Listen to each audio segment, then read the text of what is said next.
Шинэ Зеландын хамгийн том мөсөн гол. Энэ мөсөн гол маань бүр тэндээс ихээ аваад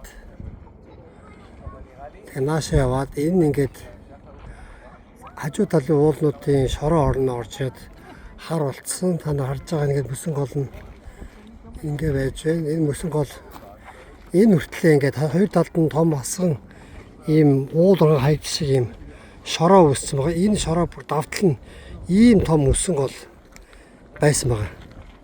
Ийм том. Тэгээд хайсаар одоо энэ ингээд усуулж үлдээд тэгээд одоо тэнд ингээд ийм болчих. Үнэхээр дэлхийн уур амьсгалын дулаар явагдсаар байгаа юм байна.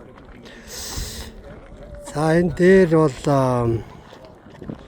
нөгөө алдартай Кук уулын хоёр орой шүд оройж харагдаж байна. Хой талаас нь